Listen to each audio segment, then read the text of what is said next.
Magandang araw sa inyo. Welcome back. Ito po ang aking ikalawang video kung saan tayo po ay tumatalakay ng ating mga pananaw patungkol sa politika sa Pilipinas at ganoon din naman ibinabahagi natin ang ating kaunting nalalaman sa batas. Ako po isang political science graduate at ang aking layunin ay maibahagi ang kaalaman natin hindi lamang po sa politika, ganoon na rin po sa batas.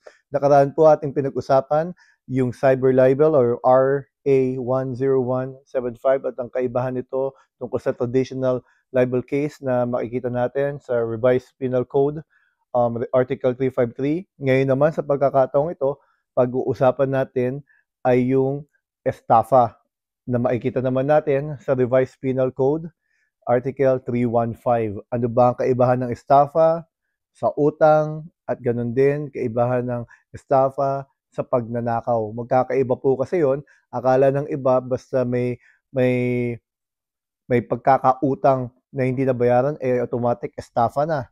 Hindi po ganoon yon. May mga elemento po para matukoy natin na ito pala ay estafa na at hindi lang basta utang.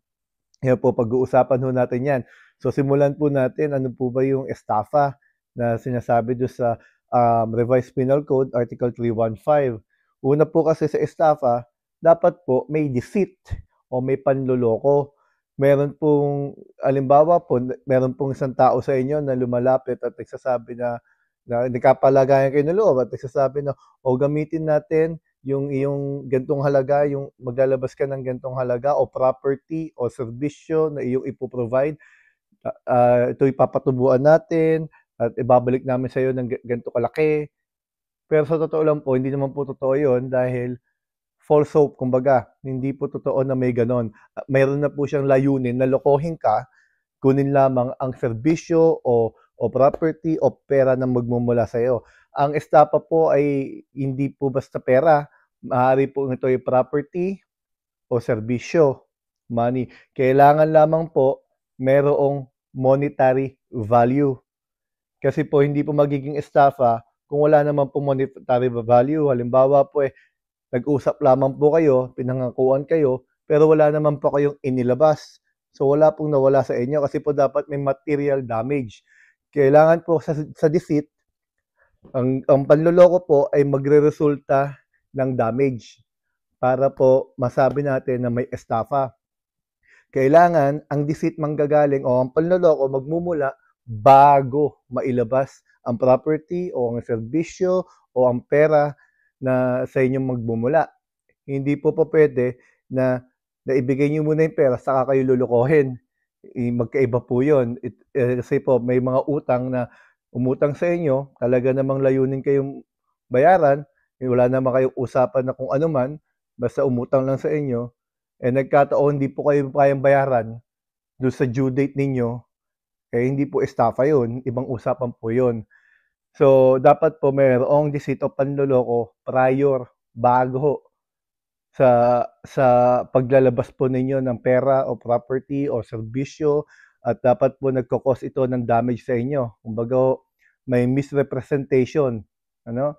Ganon din po, estafa din po yung misappropriation na tinatawag nila. Halimbawa po, ang sinabing usapan sa inyo, o maglabas ka ng ganitong halaga, magagawa tayo ng isang coffee shop. Naglabas ka ng napakalaking halaga para sa coffee shop, pero ang ginawa ay gumawa lamang ng napakaliit na tindahan na wala pang 10% yung kailangan na ang value sa nailabas mo. So, meron pong panloloko doon, may estafa po din doon. So, ngayon dahil may material damage, no? Dapat po may material damage, may monetary value. Kailangan ma-value natin kung ano ang halaga ng nawala o na inyong na ibigay. Hindi po kasi ito tumutukoy sa emotional damage. Kailangan po talaga monetary value. Ngayon ang ano kaibahan ng estafa sa pagnanakaw. Ang estafa po, ganito po, may sinasabi po kasi sa batas na juridical possession at meron din naman tinutukoy na physical possession. Ang juridical possession po, halimbawa po, nagkasundo kayo, o ito ibibigay ko sa yung halaga, at ibinigay mo naman yung halagang yon, ano, hindi po yun at hindi niya tinupad kung ano man yun, napagkasunduan ninyo, naglaho na lang siya. Hindi po yun pagnanakaw kasi po yun nagkasundo kayo um, prior, no? Estapa po tawag doon. Pero kung physical possession, halimbawa po yung pera ninyo, nandun lamang po sa loob ng bahay at di naman kayo nagkasundo, wala kang kamalang-mali, kinuha niya, eh pagnanakaw po yun, physical possession. Yun yung pinagkaiba ng pagnanakaw sa estafa. Eh ano naman po ang kaibahan ng estafa sa utang?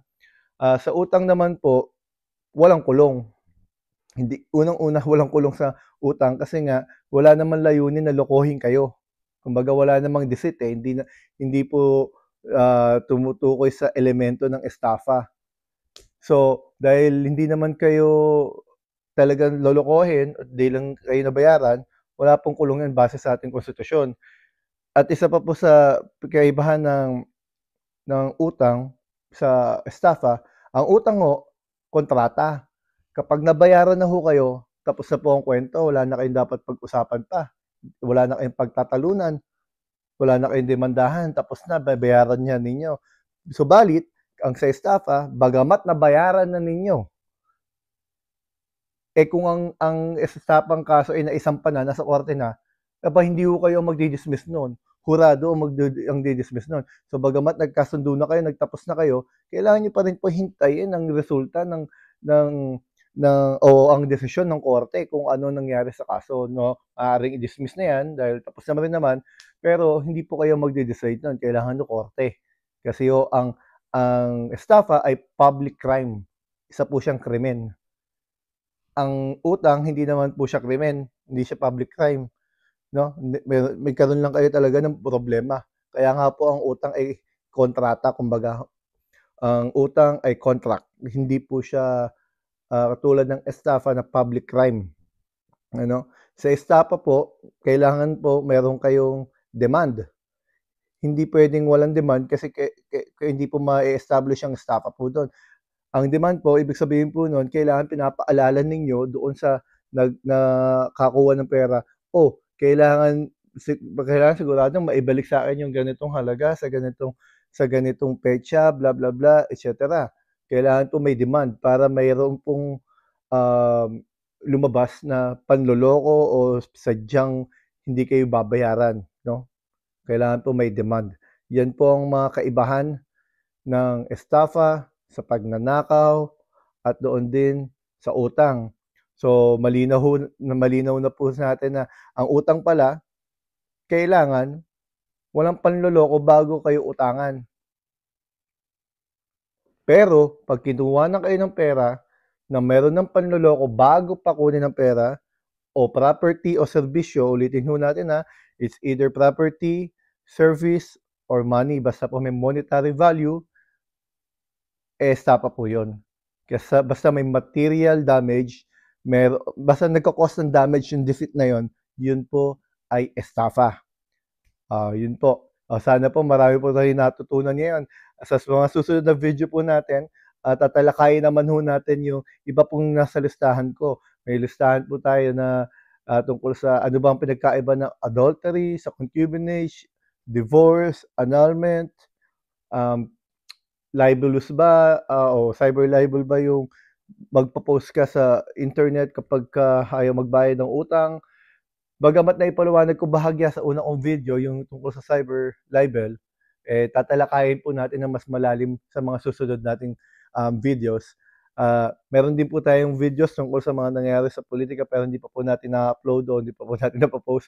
Sa katunayan, wala pa nga po akong lehitimong o solid na title sa gagawin kong vlog na ito. Tulungan nyo na lamang po ako. But anyway, isa pa po pala doon na linawin ko lamang po sa kaibahan ng estafa at sa nakaw. Ang nakaw, wala pong consent ha. Kinuha lang po yung pera sa inyo nang hindi nyo namamalayan. O kaya nga physical possession. Ang juridical possession sa estafa, nagkasundo kayo na i-release mo, ibibigay mo yung pera. Yun lamang po. Sana po makasama ko po kayo muli sa mga susunod kong videos. Maraming salamat po sa inyo. Kita po tayo muli. Salamat po.